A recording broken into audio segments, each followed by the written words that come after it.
Les pirates dormaient dans des hamacs durant des tempêtes qui brisaient les os de 23 marins en une seule nuit atlantique. Ils s'attachaient comme des cocons pour ne pas s'envoler, mais certains ne se réveillèrent jamais. Comment survivaient-ils quand les vagues hautes, comme des mâts, menaçaient d'engloutir des navires entiers ? Oubliez les hôtels 5 étoiles. Les pirates Bétilla étaient des maîtres pour dormir à travers des tempêtes qui feraient vomir les marins d'aujourd'hui. Alors que les vagues s'écrasaient et que les navires craquaient tout autour d'eux, ces durs à cuire trouvaient d'une manière ou d'une autre le moyen de dormir. Comment faisaient-ils ? Leurs astuces de sommeil étaient plus étranges que ce que vous pourriez imaginer. Quand il s'agissait de dormir en mer, les lits en bois étaient pratiquement inutiles. Dans des eaux agitées, vous passeriez plus de temps à être jeté dans tous les sens qu'à réellement dormir. C'est là que les hamacs ont tout changé pour les marins. Ces simples lits suspendus ont été empruntés au peuple taïno des Caraïbes. Ces peuples autochtones avaient trouvé le moyen parfait pour dormir confortablement suspendus, bien avant que les Européens ne traversent l'océan Atlantique. Ce qui rendait les hamacs si incroyables, ce n'était pas seulement qu'ils étaient confortables, c'était à la science. Alors que le navire se balançait de l'avant à l'arrière à travers les vagues, les hamacs se déplaçaient avec le mouvement au lieu de lutter contre lui. Cela signifiait que les pirates n'étaient pas lancés comme des dés dans une coupe chaque fois qu'une vague frappait le navire. Les livres d'histoire nous disent que passer au hamac a réduit les blessures de près de 40% pendant les tempêtes. Moins de bosses à la tête signifiait que les pirates bénéficiaient d'un meilleur repos. Cela a probablement sauvé de nombreuses vies lorsque la pensée rapide était nécessaire pendant les batailles. Suspendre ces hamacs était comme un art. Ils devaient être noués avec juste ce qu'il fallait de serrage. En oblige, et vous vous balanceriez follement avec chaque vague. Trop serré et vous pourriez aussi bien dormir sur une planche de bois.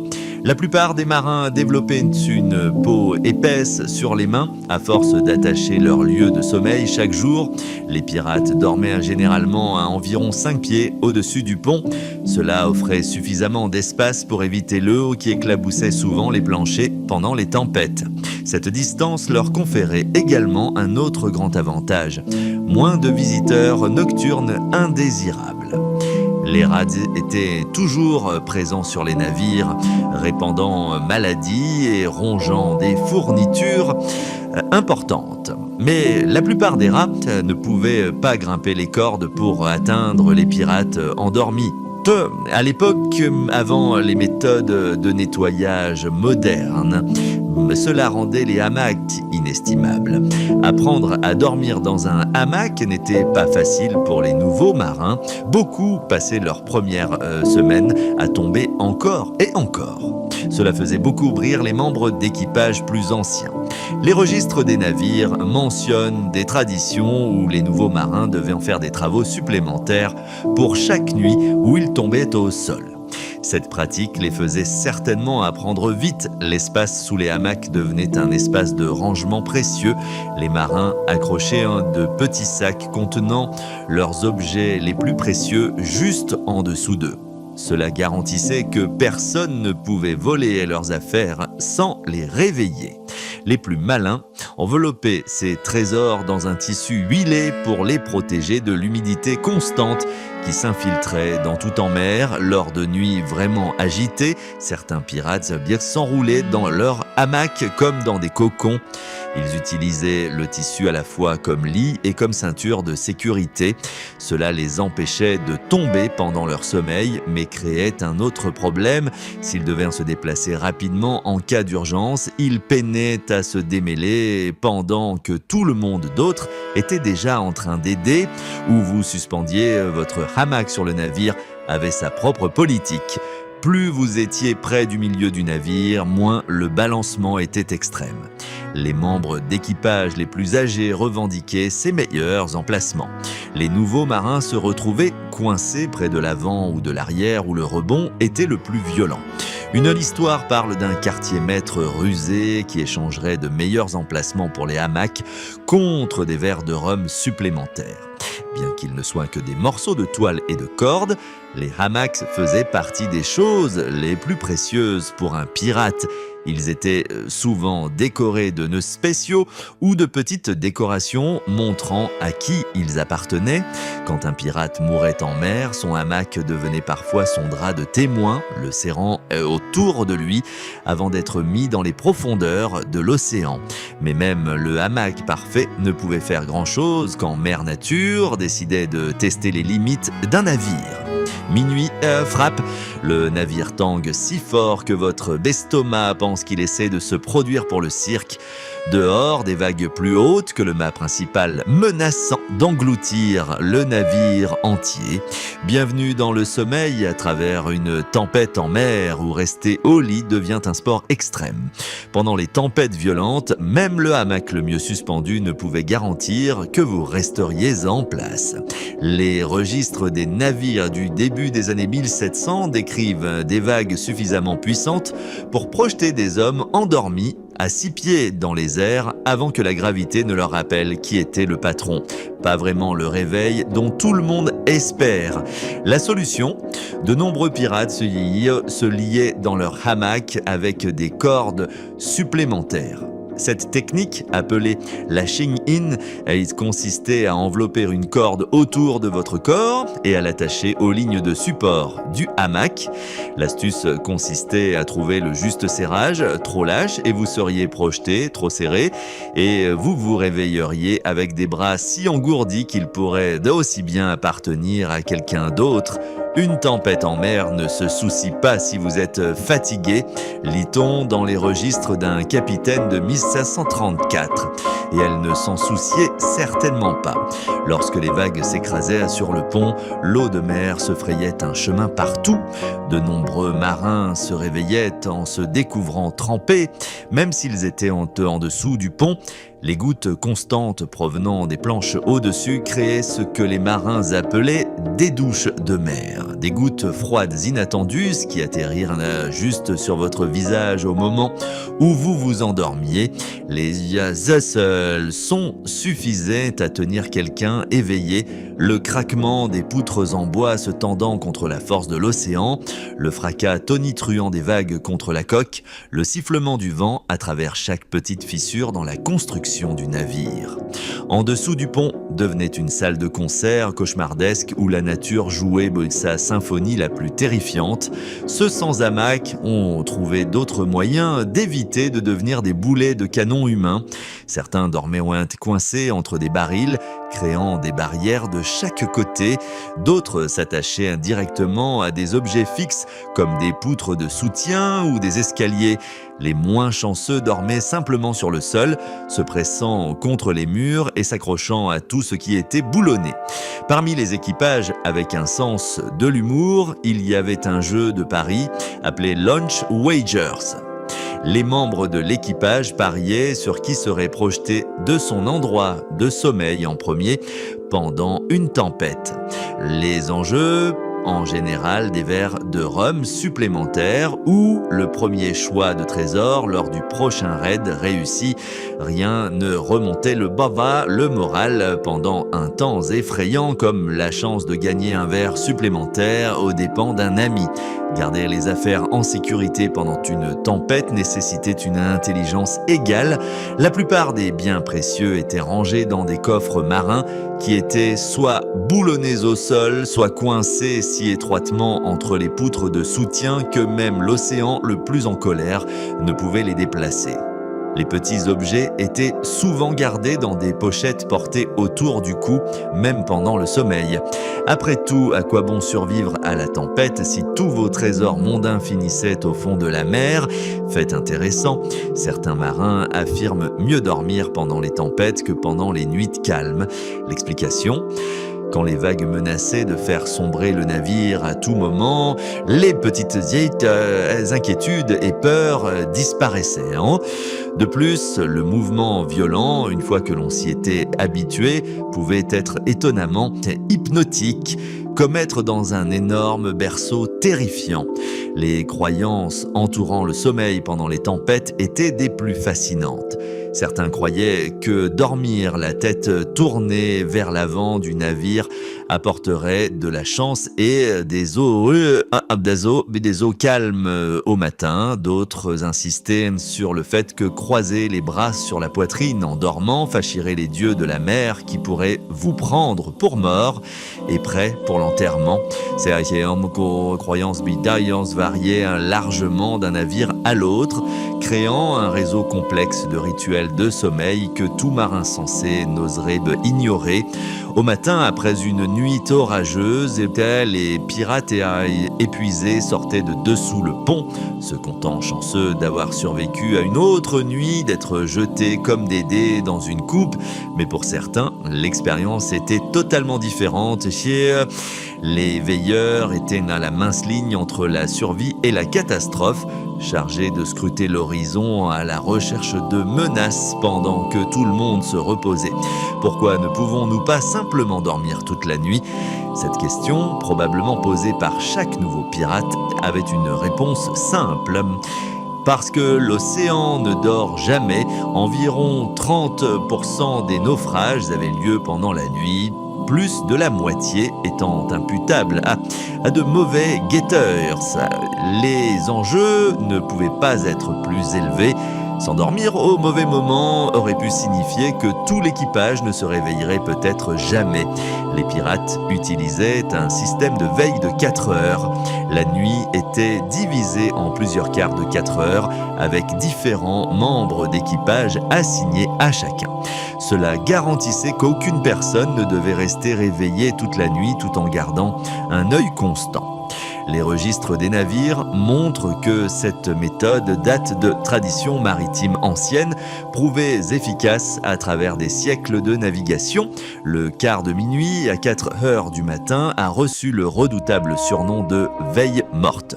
Pas à cause de fantômes, mais parce que c'était quand l'alerte humaine atteignait naturellement son point le plus bas. Pendant ce quart, les veilleurs se pinçaient, se projetaient de l'eau de mer sur le visage ou faisaient des allers-retours sans fin pour lutter contre le sommeil. Certains recouraient à fredonner des chansons de mer à voix basse, créant des motifs rythmiques pour garder leur esprit occupé. Longtemps avant que le café ne devienne courant sur les navires, les veilleurs mâchaient du tabac ou suçaient des morceaux de pain dur trempés dans du rhum pour rester alerte. Ces méthodes n'étaient pas très efficaces selon nos normes d'aujourd'hui, mais elles donnaient un coup de fouet suffisant pour empêcher les paupières de se fermer complètement.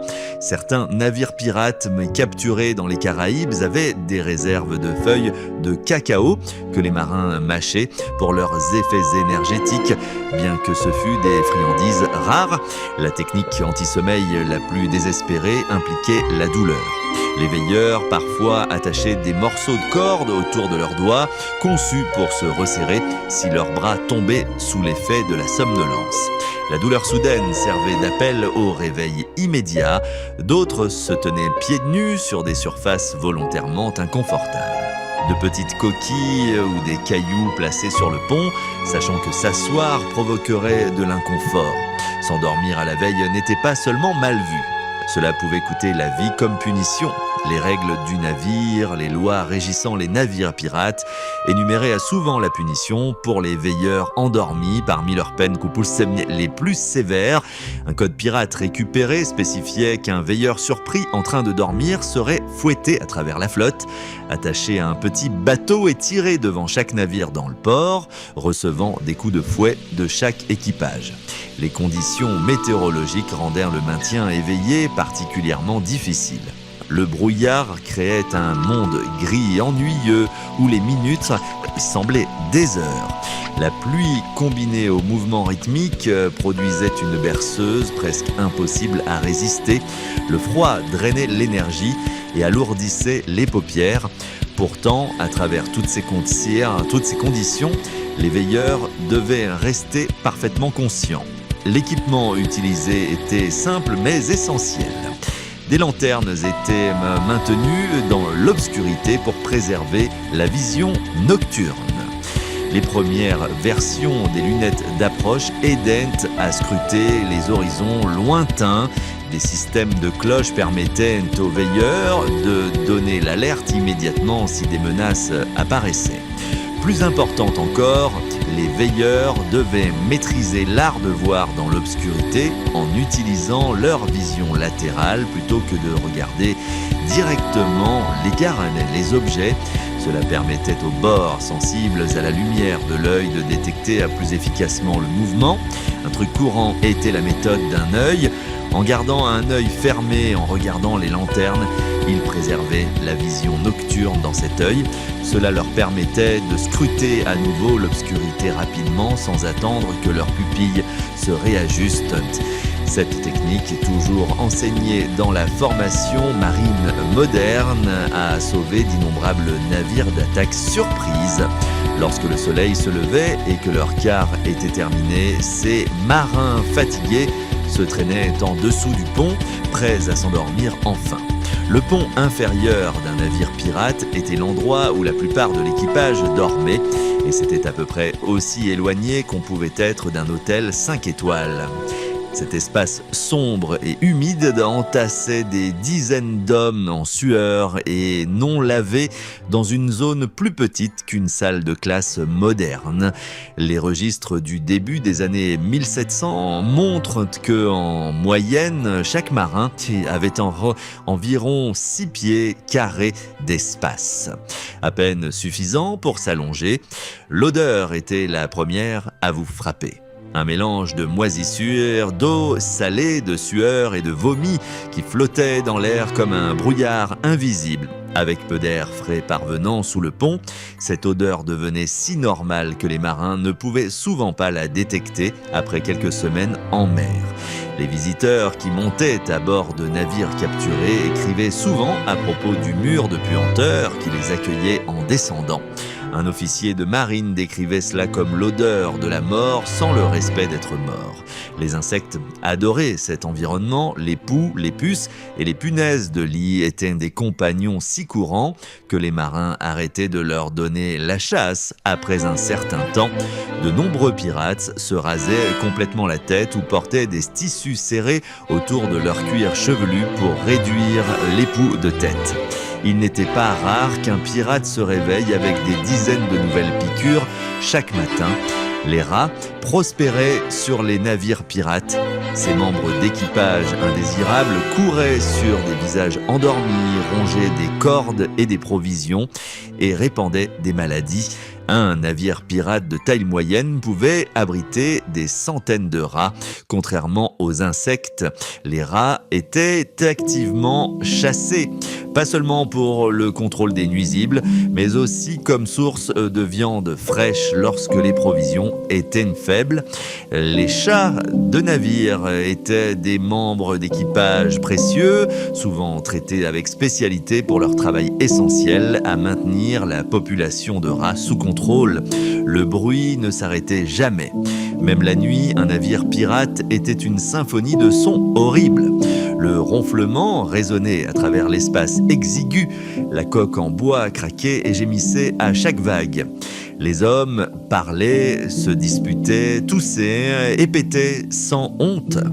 Les malades gémissaient de douleur, les jeux d'argent continuaient à toute heure. Des études sur les anciens navires de commerce suggèrent que le niveau sonore dans les zones de sommeil était à peu près aussi élevé que de se tenir à côté d'une autoroute moderne animée. La vie privée n'existait tout simplement pas. Votre hamac pouvait être à quelques centimètres de vos voisins. Chaque fonction corporelle se produisait devant un public.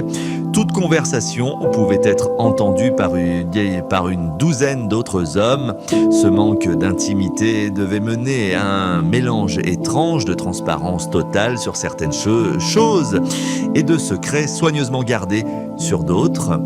Les pirates gardaient souvent de petites pochettes avec des objets privés accrochés autour du cou pendant qu'ils dormaient. peut-être le seul espace personnel qu'ils avaient vraiment. L'humidité était impossible à fuir. L'œil trouvait toujours son chemin dans les ponts inférieurs, soit à cause des vagues qui déferlaient sur le navire, soit à cause des fuites dans la coque. Les vêtements ne séchaient jamais complètement. Les hamacs et la literie prenaient la moisissure. Par temps froid, cette humidité glaçait les marins jusqu'à la moelle. Une étude des dossiers médicaux des navires pirates a montré qu'environ 20% des maladies étaient entièrement liées à l'exposition constante à des conditions humides. La lumière était un luxe rare sous le pont. Quelques lampes à froid de huile pouvaient être allumées pendant les heures du soir, mais elles étaient généralement éteintes pour éviter les incendies pendant que l'équipage dormait. La plupart des pirates s'habituaient à se déplacer dans l'obscurité quasi totale, se guidant à tâtons vers leur lieu de sommeil. Malgré ces conditions horribles, les pirates épuisés réussissaient à dormir à travers presque tout. Les registres mentionnent des hommes continuant à ronfler paisiblement, même pendant les batailles, ne se réveillant que lorsqu'ils étaient physiquement secoués. Le corps s'adapte à ce qu'il doit, mais les nouveaux membres d'équipage pouvaient passer des semaines sans pouvoir se reposer correctement. Mais finalement, même les pires conditions devenaient suffisamment normales pour dormir. Trouver l'endroit le moins désagréable pour suspendre votre hamac devenait un art. Les meilleurs emplacements se trouvaient près des ventilations ou des écoutilles, loin de la zone des toilettes du navire et éloignés des lieux de stockage de nourriture qui pourraient attirer les rats. Ces emplacements de sommeil de choix étaient souvent disputés ou utilisés comme mis en jeu dans des jeux d'argent. Après des semaines en mer dans ces conditions, les pirates ont développé des moyens créatifs de rendre leur sommeil légèrement moins misérable. Confrontés à de terribles conditions de sommeil, les pirates n'étaient pas simplement victimes, ils s'adaptaient. Au fil du temps, ils ont développé des astuces ingénieuses qui les aidaient à se reposer malgré les défis. Ces astuces de sommeil étaient transmises des marins vétérans aux nouveaux venus comme des compétences de survie essentielles. Première étape, choisir le bon endroit. Les pirates les plus habiles pouvaient lire un navire comme une carte, identifiant ces zones les plus sèches et celles avec le meilleur flux d'air. Le centre du navire offrait les trajets les plus stables, avec moins de balancements violents pendant les tempêtes. Les zones près de l'avant obtenaient l'air le plus frais, mais souffraient du mouvement le plus important. Les pirates malins évitaient de dormir près de la cuisine, où les odeurs de nourriture attiraient les rats, ou près de la zone des toilettes du navire, appelée la tête. Pour des raisons évidentes, selon les registres du navire, des disputes pour des emplacements de sommeil de choix étaient courantes, surtout pendant les premiers jours d'un voyage. Les choix vestimentaires faisaient une énorme différence. Bien qu'il puisse sembler étrange de dormir complètement habillé, les pirates se déshabillaient rarement pour se coucher. Garde des vêtements apportaient de la chaleur supplémentaire dans l'environnement humide et signifiait qu'ils étaient prêts pour passer à l'action en cas d'attaque pendant la nuit. Cependant, ils avaient bien développé un système. Beaucoup tournaient entre deux ensembles de vêtements, portant un pendant que l'autre séchait autant que possible. Certains pirates dormaient avec une couche de graisse sur la peau exposée pour repousser les insectes, une technique empruntée à des tribus caribéennes autochtones. La situation des oreillers nécessitait de la créativité. Les navires de la marine officielle offraient parfois de petits oreillers, mais les pirates devaient improviser. La solution la plus courante consistait à utiliser leur propre chapeau bourré de tout matériau doux disponible. Les registres du navire mentionnent qu'à des marins collectant des plumes, des chutes de tissus et même des algues sèches pour créer un rembourrage d'oreiller improvisé. Une veste enroulée pouvait servir le même but. Un conte mentionne un pirate qui conservait un petit sac de grains de café comme oreiller, affirmant que l'odeur aidait à couvrir la puanteur du navire. La gestion du bruit était cruciale. De nombreux pirates apportaient de la cire d'abeille ou un tissu à se fourrer dans les oreilles. D'autres apprenaient à synchroniser leur sommeil avec les activités du navire en grignotant des siestes pendant les périodes les plus calmes. Certains équipages établissaient des heures de silence, des périodes où les jeux d'argent et les bruits forts étaient interdits afin que les marins de repos puissent se reposer. Enfreindre ces heures de silence pouvait entraîner en punition généralement des quarts de travail supplémentaires. Pour traiter avec les nuisibles, les pirates développaient une gamme de solutions. Accrocher de petits sacs d'herbe au parfum fort près des zones de sommeil aidait à repousser certains insectes. Les rats n'aiment pas certaines odeurs, en particulier la menthe et le tabac, donc ceux-ci pouvaient être dispersés autour des zones de sommeil. Certains pirates dormaient avec leur ration de nourriture attachée à leur corps pour éviter le vol par des rats ou des membres de l'équipage. Des garde-rats, des disques métalliques placés sur les cordes tenant les hamacs, empêcher les rats de grimper dans les zones de sommeil. Le contrôle de la température représentait un autre défi.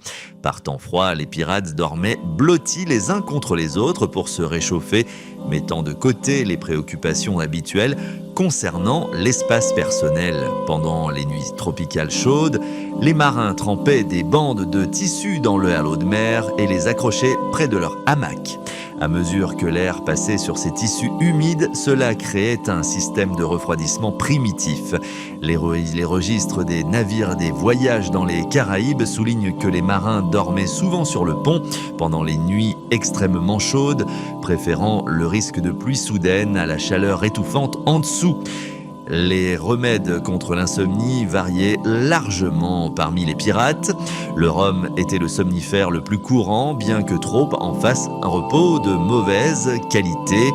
Mâcher de l'écorce de saule, une source naturelle de composés similaires à l'aspirine, aidait ceux qui avaient du sommeil agité à cause de la douleur. De nombreux pirates portaient des tokens de sommeil, de petits objets comme des pierres polies ou des morceaux de bois sculptés qu'ils tenaient en s'endormant.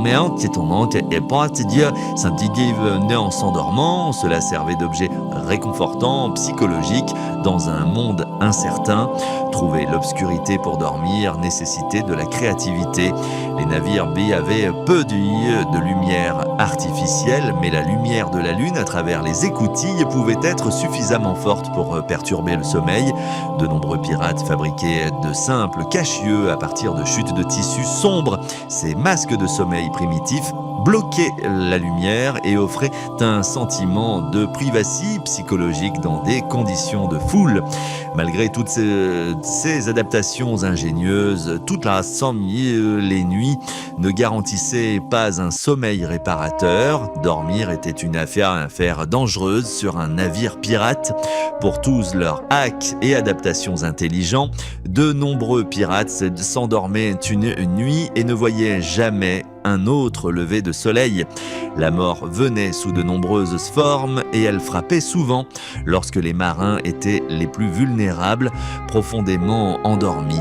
Être emporté par-dessus bord pendant le sommeil était classé parmi les accidents mortels les plus courants en mer.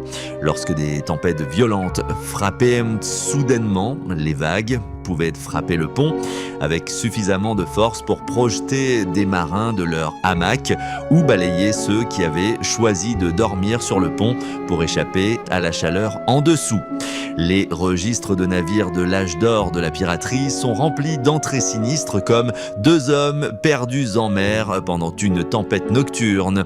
Des études suggèrent qu'environ 1 marin sur 20 mourrait en étant balayé par-dessus bord pendant son sommeil. Les attaques nocturnes ont fait de nombreux pirates endormis des victimes.